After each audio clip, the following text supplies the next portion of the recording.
옛말에 중벼슬, 닭벼슬이라고 해가지고 양념 이런 거 쓰지 안 하면 좋은 건데 이 간단하게 했잖아요.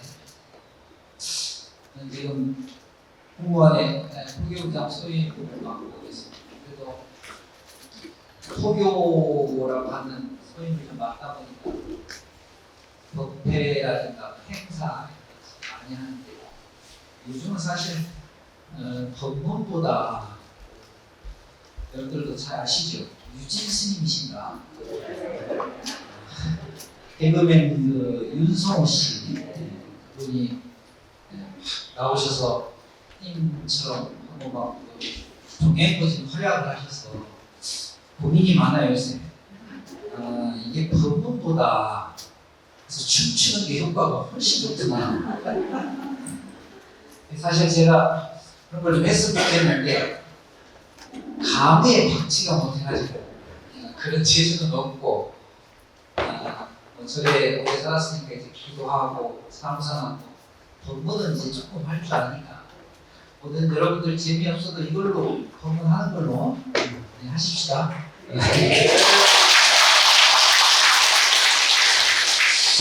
이제 우리가 말씀이 나와서 유진 스님 같은 경우 이런 현상이라고 하죠.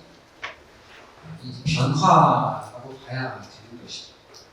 엄격하게 얘기하면 시대의 흐름이라고 할 수가 없어요.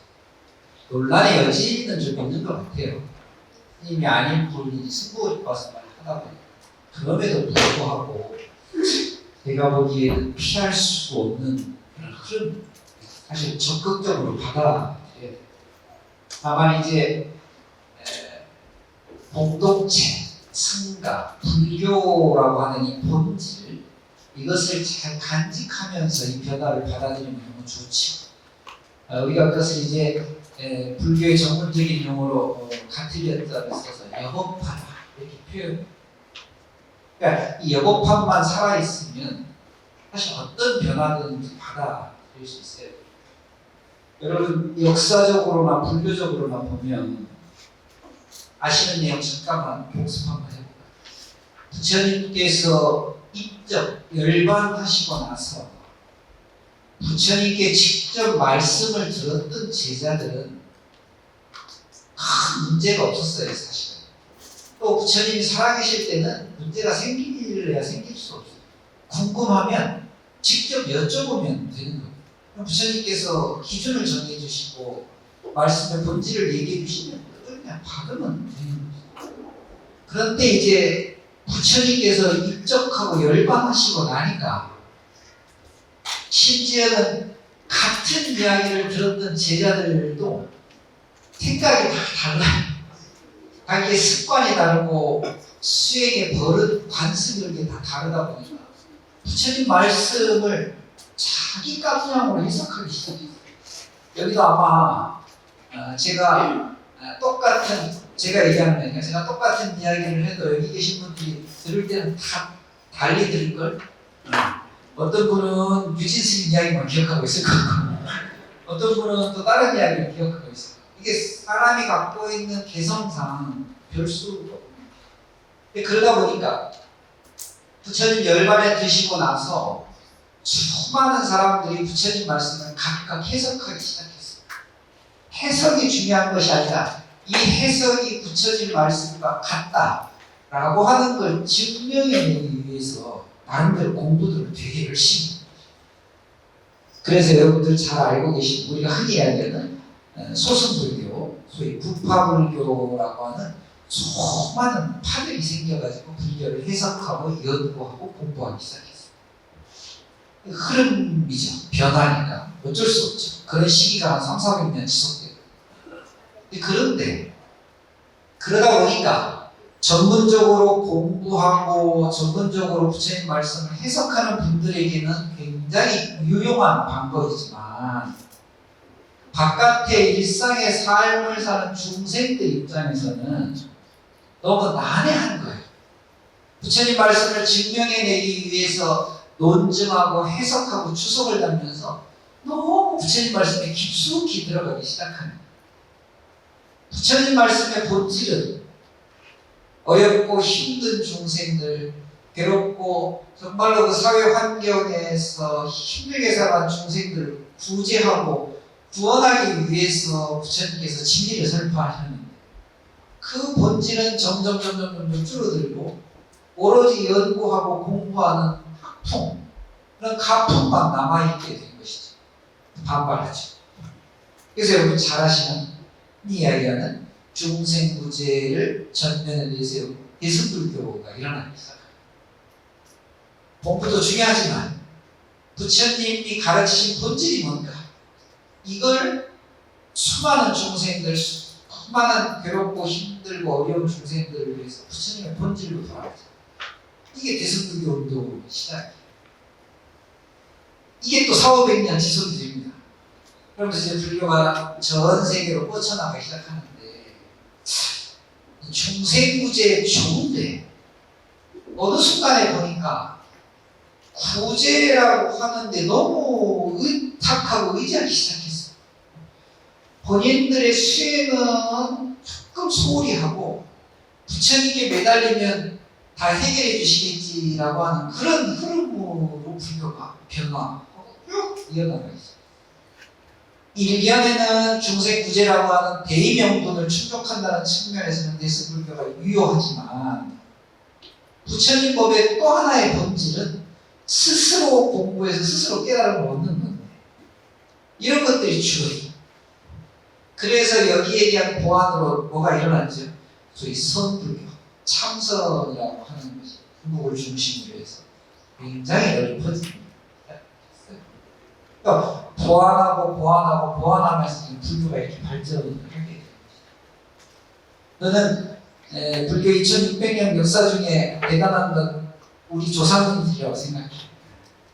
특히 원효스님 같은 분이 나오셔서 부파불교의 그 지난한 공부거리들, 대승불교의 중생 구제의 사람들, 삼선불교의 자기수행의 공부들을 다 모아가지고요, 한국불교의 아주 독특한 가풍을 하나 만들어냈어요. 그 뭐죠? 회통이라고 하는 회통. 너무 어렵게 얘기하니까 못 알아듣는구나. 짬뽕이란 말이에요. 그러니까 우리나라 한국불교의 종단적 가풍이 선종의 불교임에도 불구하고 여러분 어느 절에 가시든지 우리는 기도하고 참여하고 절하고 참선도 하고 다 합니다. 이 한국불교가 아마도 전 세계 불교의 그 큰 흐름 속에 불교 본질의 전통을 잘 유지하고 있는 큰 힘이 회통이라고 하는 데서 나오지 않았을까 이런 생각이 있습니다. 여러분들이 절에 다니시면서 기도를 하시든 참선을 하시든 혹은 사경을 하시든 절을 하시든 뭘 하셔도 이 부처님의 본질에서만 크게 벗어나지 않으면 굉장히 유용한 수행법. 여러분 남방에 가시거나 중국에 가시거나 일본에 가시면 우리처럼 이렇게 하지 않습니다. 거기는 각자 그들의 전통을 되게 중시하거든요. 그것도 나쁜 건 아니고 틀린 건 아니지만 우리처럼 이렇게 모든 걸 다 받아들여가지고 버무려 놓은 데가 없어요. 절에서 행사 때마다 비빔밥을 먹는 이유가 거기에 있어요. 버무리는 우리는 이런 전통이 아주 강해요.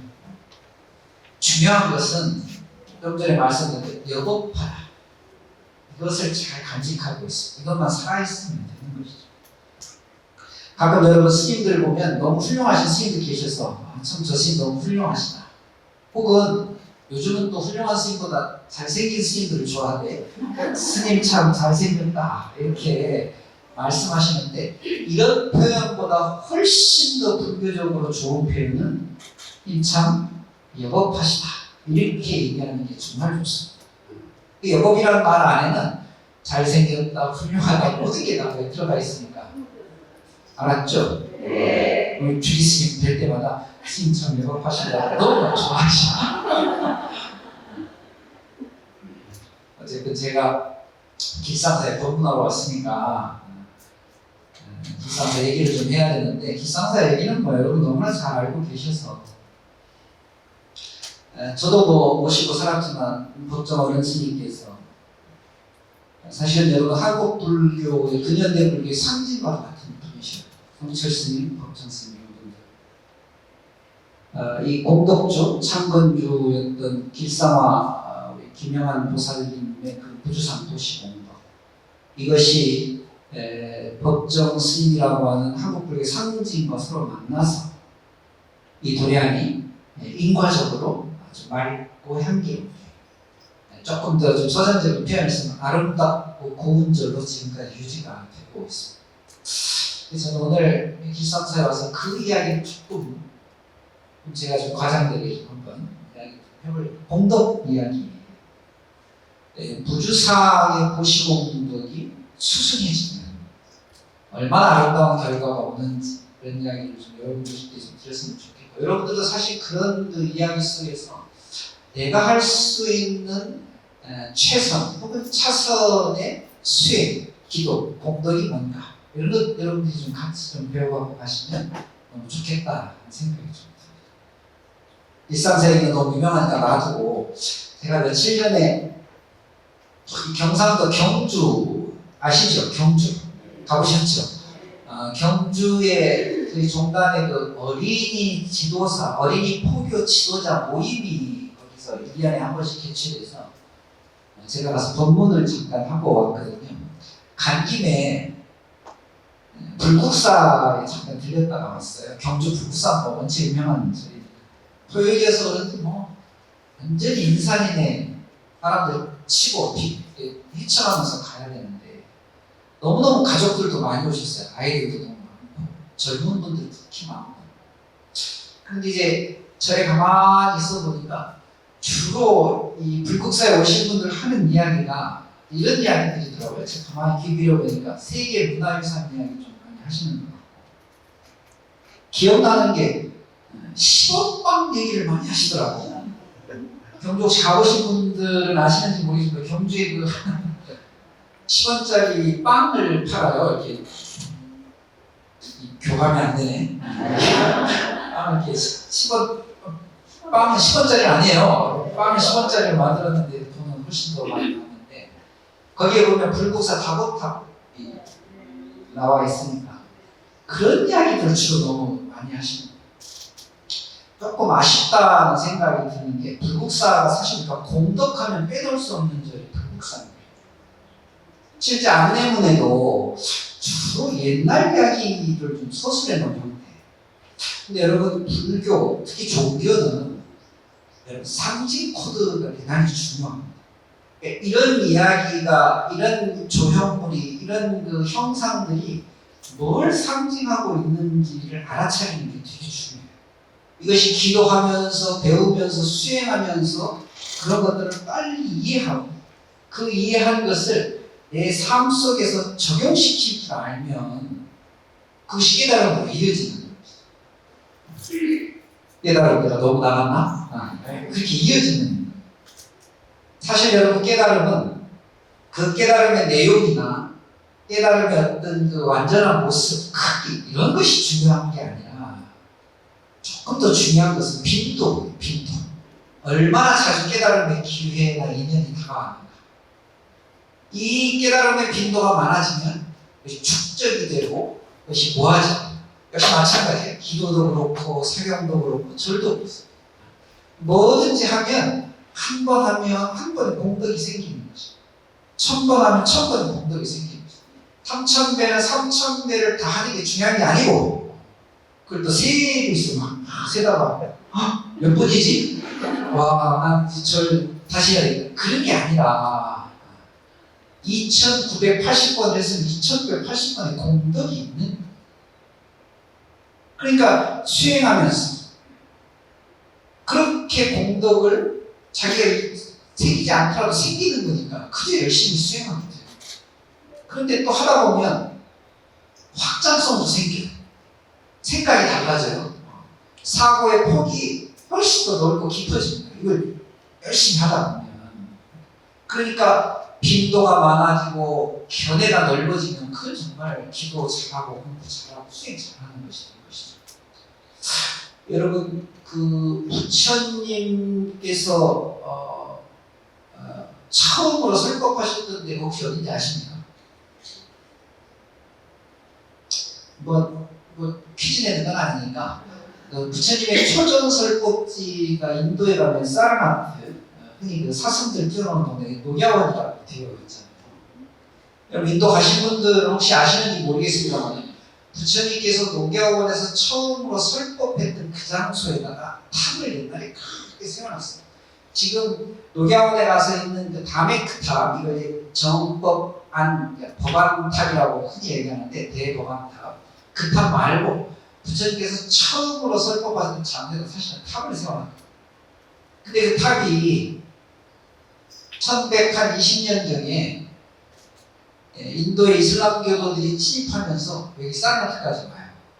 그래서 이 지역을 다스리는 이슬람의 총독이 자기 집 지으면서 이 부처님의 사리탑을 허물하고 거기서 나온 벽돌로 자기 집을 지어요.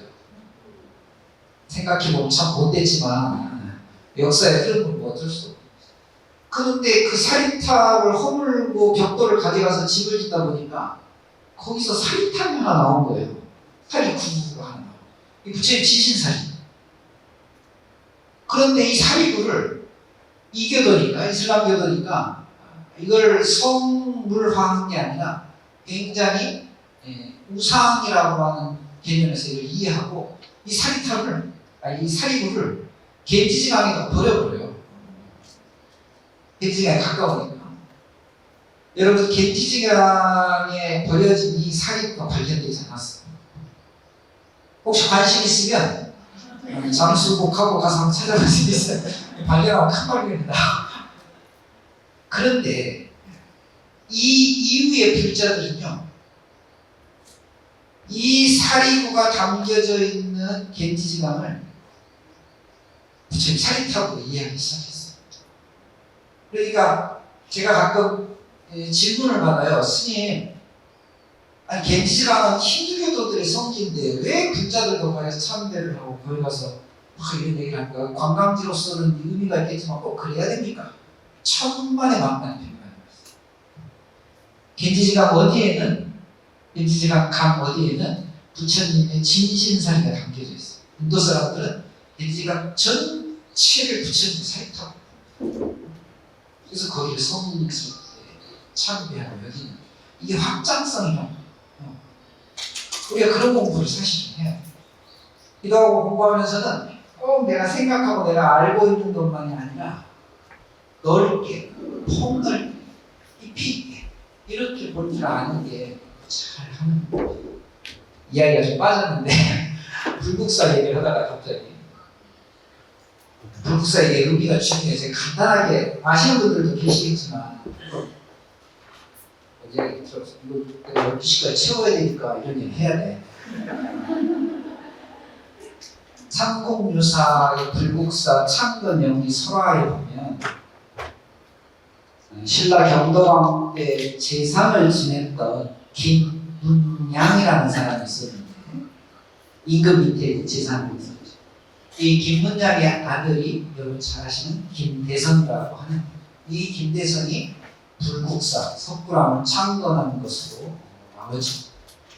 그런데 이 창건 영기설에 보면 경주 외곽으로 형산강이 흐르는데 그 지류에 모량리라고 하는 데가 있어요. 지금 모량리도 있는데 모량리라고 하는 곳에 아주 가난한 여인하고 그 아들이, 오로머니하고 아들이 같이 살았는데 너무너무 가난해가지고 개천 다리 밑에다가 움막을 짓고 거기서 살았어요.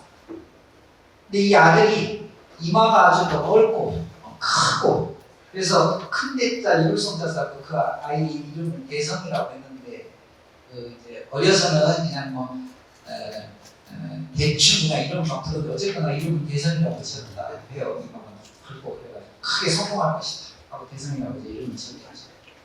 가난하다 보니까 되게 이제 남의 집에 가서 품팔이 하면서 살았어요. 다리 밑에 살면서.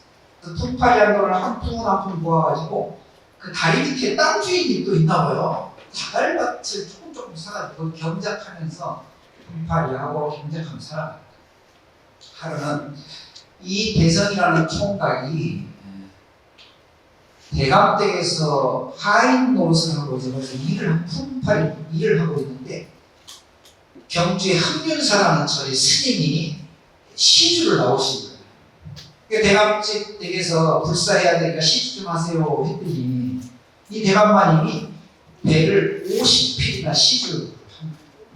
그러니까 흥륜사 스님이 많은 양의 비단 배 이런 걸 시주받아서 축원을 해야 될 거 아니에요. 그래서 그 자리에서 여러 개 축원했는데 그 핵심이 이게 하나를 시주하면 만개를 얻을 수 있습니다 하면서 대대손손 아주 풍족하게 잘 사실 겁니다. 이런 내용으로 축원을 했나. 이 대성이가 그 이야기를 듣고는 이 말을 듣고는 문득 내가 지금 이렇게 가난하고 힘들게 사는 건 내가 보시를 안 해서 그럴 수 있다. 금세계 이렇게 어렵게 사는 건 전 세계 내가 보시를 하지 않아서일 수도 있겠구나 라는 마음이 확 올라온 거예요. 그래서 그날 일을 마치고 집에 가서 홀어머니를 설득해요. 어머니 우리도 시주합시다. 그러니까 어머니가 기가 찬 거예요. 야 우리가 시주할 게 뭐가 있냐. 하루 벌어 하루 먹기. 하루 벌어서 하루 먹기 쉽지 않아. 자갈밭 시주합시다. 우리가 갖고 있는 조그만 자갈밭 시주하면 너무 좋을 것 같아요. 홀어머니가 키가 차지만 속담에 아들 이기는 부모 없다고 아들은 그렇게 얘기하시면 어쩌겠어요. 그게 자갈밭 시주. 그런데 자갈밭을 시주하고 3일 만에 이 대성이 죽어버렸어요. 그러니까 마을 사람들이 쑥덕 다 뭐라 그러는 거야. 내가 그놈 그럴 줄 알았다. 그럼 그렇지 지놈이 부르스도 모르고 그냥 먹고 살리지 그걸 얼마나 된다고 시주한다고 막 그냥 법상에서 이런 표현을 해도 될지 모르겠는데 거기 나와 꼴까고 하고 막 이런 이제 이야기를 막 하는 거야. 그런데 이 대성이가 죽은 날 저 경주 왕 옆에 재산지 김문양의 집에 아들이 하나 태어났어. 근데 이 아이가 오른손 왼손 중에 왼손을 펴지 않고 태어난 거예요. 아예 손을 펴려고 하는데 이 펴지지가 않아. 그런데 이제 태어난 지 일주일 만에 이 손을 스스로가 쫙 폈더니 그 안에 큰 대자, 일성자 한문 써져 있더랍니다. 있거나 말거나 이렇게 제일 나와요. 그래서 그 아이 이름을 대성이라고 짓고 이 아이가 크면서 그 모량리의 홀어머니를 기억해 내죠.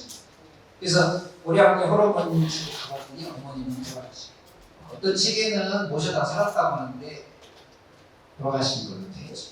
그래서 이 대성이 그 집에서 나중에 성장해가지고 현생의 부모님을 위해서는 불국사에 창건하고 앞에 그 홀어머니를 위해서는 석굴암을 창건해서 전생의 부모님과 현생의 부모님을 위해서 지금도 수많은 관광객들이 오가는 불국사 석굴암 창건. 이게 이제 창건사의 내용의 이야기인데 이 이야기의 상징 코드는 공덕이라고 하는 것이 얼마나 큰 과거를 가져오는지 우리가 조금 알아야 된다는 거죠. 근데 그 공덕의 과거이 누구를 부자로 만들고 훌륭하게 했다는 것이 아니라 세세생생 천년을 이루면서 수많은 사람들에게 정서적으로 안정 또 여러 가지 좋은 경관 그 의미를 잘 가르쳐 주는 것이죠. 그게 공덕이라고 하는 게 얼마나 중요한가. 그 대상이라고 하는 총각이 자기를 위해서 그것을 진짜. 그러면서 아까도 얘기했지만 우리가 할 수 있는 공덕이 지금 어떤 형태로든 나오든 이거는 언젠가는 매우 아름답고 소중한 결과가 우리한테 다가올 것이다. 이걸 사실은 받아야 돼요. 이걸 믿음이라고 해요. 믿음은 좀 있는지 모르겠네. 믿음 좀 안 해요. 우리는 가만 생각해보면 부족하고 불완전한 중생들 그걸 알아차리는 게 굉장히 중요해요. 근데 내가 불완전하고 부족하다는 걸 우리 잘 모릅니다. 평상시에 깜빡깜빡하지. 제가 농담으로 강의할 때 한 번씩 얘기하잖아요. 판단력이 부족하니까 결혼들을 하고 그러잖아. 할까 말까 요즘 그럼 했으면은 잘 참아야 되는데 인내심도 부족해갖고 또 이혼해. 판단력 부족해서 결혼하고 인내심 부족해서 이혼까지. 또 거기는 또 봐주겠는데 기억력도 부족해 또 재혼을 해. 맞다. 이게 제가 이제 문자로 하는 이야기지만 늘 부족한 중생들이 이걸 여러분 부처님을 잘 배우면 마음이 편안해지고 삶이 밝아지고 희망차죠. 복덕과 지혜가 열리게 있는 것이죠. 잘생긴 사람 만나면 유효기간이 결혼해보시면 알겠구나. 얼마나 돼요? 결혼하면 신혼 유효기간이 3년. 그 정도면 되죠. 잘생긴 사람 만나면 3년 가는 거예요. 마음 착한 사람 만나면 30년 가는 거예요. 여러분 지금 30년 가는 이유는 배우자들이 다 착해서. 그런데 불법 잘 만나면 상대가 행복해진다. 세상에. 그러니 이 귀중한 가르침을 우리가 공부를 안 할래 안 할 수. 여러분 저에 오셔서 기도하고 법문 듣고 공부하고 수행하면 그 공덕이 어디로 가지 않습니다. 반드시 여러분들에게 아름답고 좋은 결과가 나타납니다. 날도 더운데 시원한 이야기 하나만 더 좀 해볼까요? 눈 이야기 좀 해볼까요? 눈? 봉덕기회가 좀 같이 맞닿아 있었어요. 중국에 여러분 유명한 스님 중에 특히 참선 수행에 으뜸으로 치는 스님 중에 한 분이 마조보일이라는 스님이 계세요. 얘기 들어보셨죠? 마조 스님. 이 마조 스님의 수많은 제자가 있을 때 그 중에 여러분들 같은 제자 방온이라는 분이 계셔요. 이분이 방거사라는 이름으로 아주 유명한 분인데 이 마조 스님 때에 마조 스님하고 쌍벽을 이루던 스님 중에 석구희천이라는 스님이 계세요. 중국 선종의 가장 전성기를 5가 7종인데 이 5가 7종이 석구희천하고 마조 돌스님 다 문화에서 나왔어요. 이 두 분은 당신들은 안 들었겠지만 그 당시 사람들은 굉장한 라이벌로 봤어요. 석구희천 스님하고 마조 돌스님. 그런데 마조 스님의 제자였던 이 방온이라고 하는 거사가 석구희천 스님의 수제자였던 약산위원이라고 하는 스님하고 법거량을 자주 하셔서 너무 친한 도반이 되신 거예요. 승식을 초월해가지고 한 분은 스님이고 한 분은 제자잖아요. 서로 너무 존경이 있다. 스님들은 예전에 대중생활 하셨거든요. 안거 때 방거사가요 약산위원 스님 밑에 가셔가지고 그 대중처소에 가가지고 3년을 함께 공부 정진하시는데 약산위원 스님은 너무 기쁜 거예요.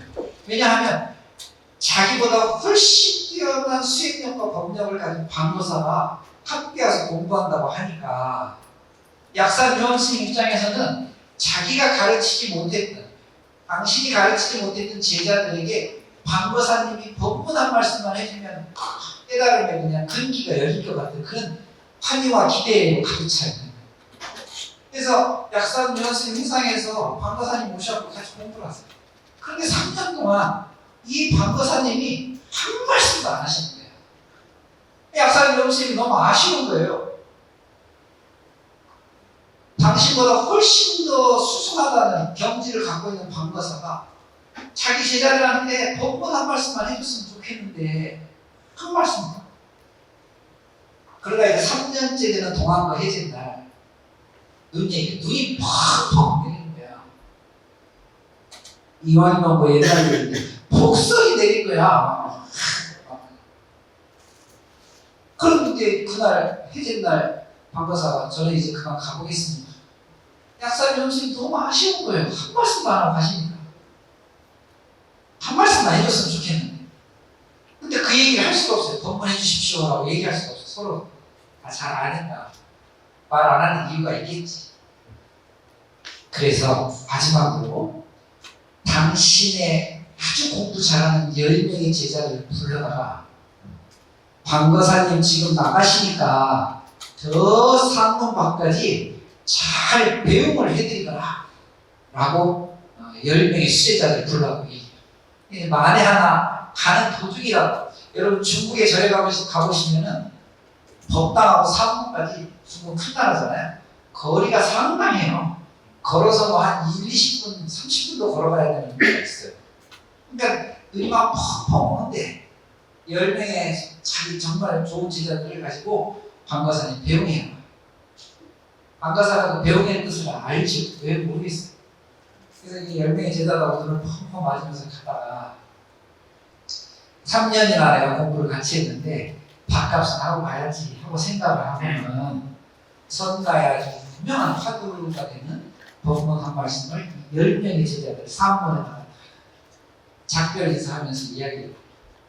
그 법문 여러분 들어보셨나요?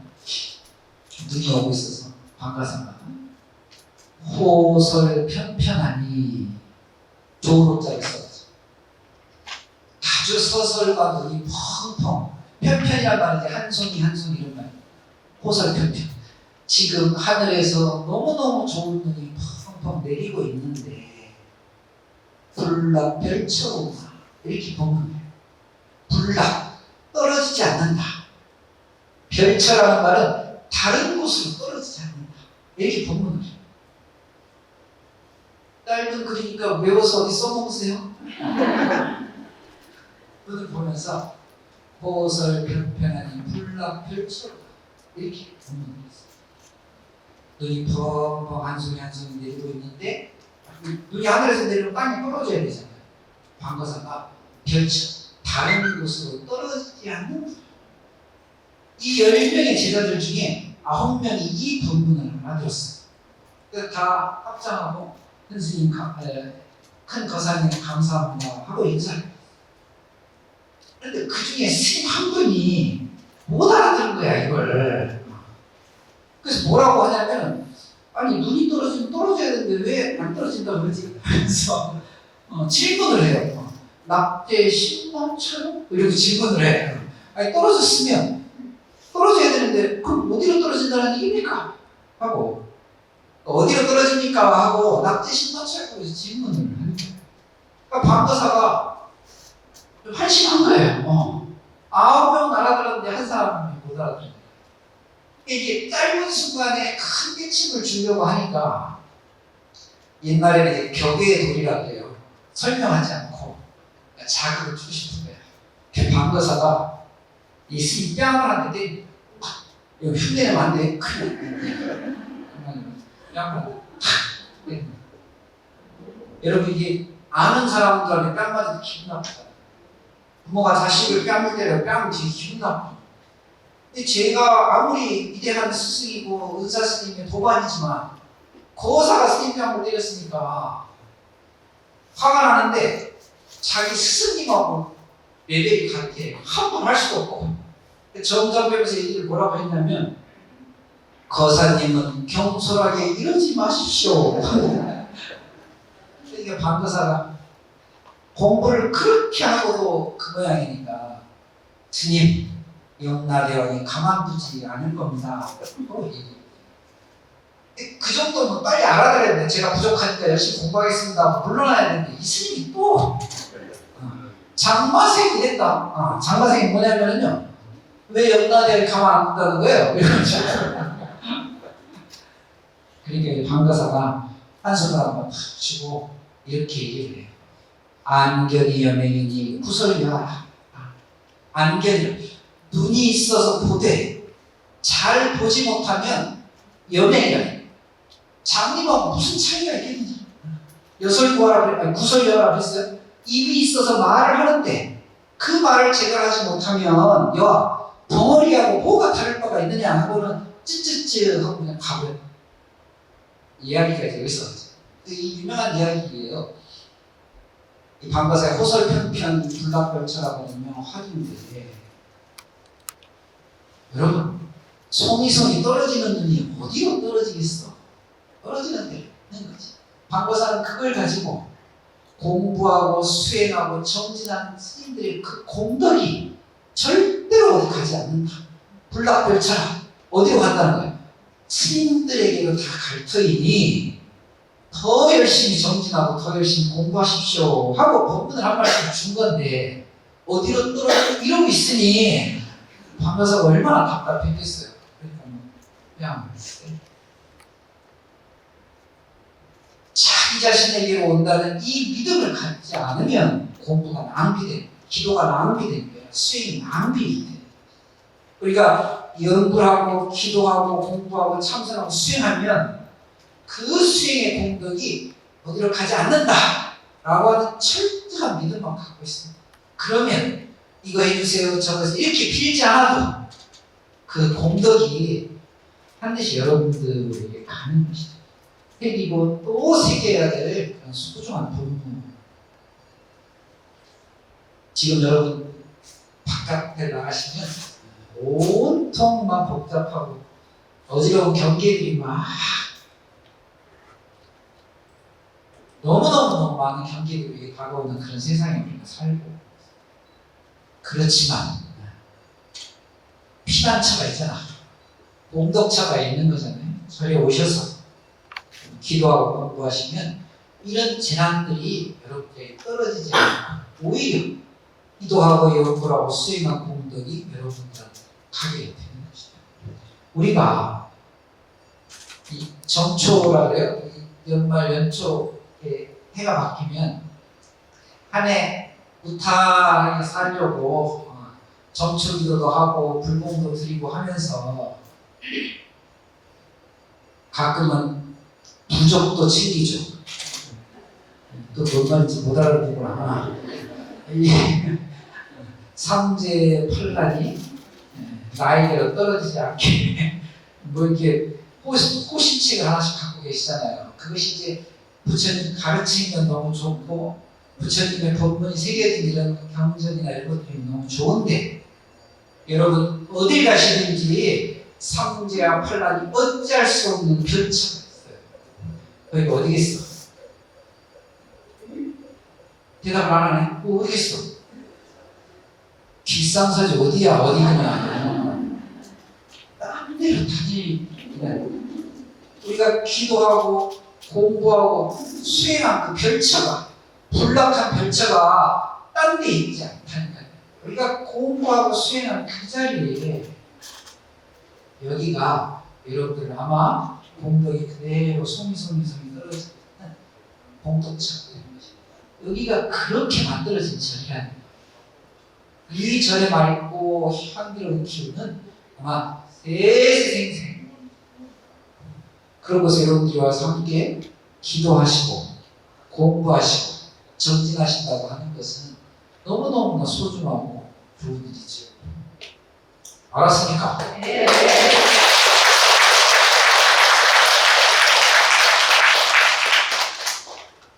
저도 예전에 기상사에서 한 몇 년 소인 보면서 좀 살기도 했습니다. 살아보면 꼭 그런 건 아니지만 살아보면 참 좋은 기운이 있는 때가 있어요.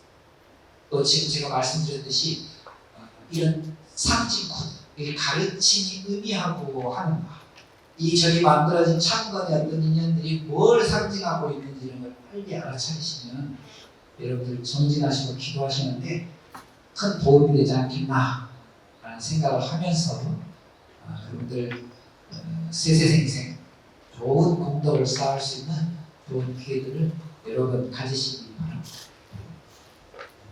이 5분 일찍 끝내야 훌륭한 스님입니다.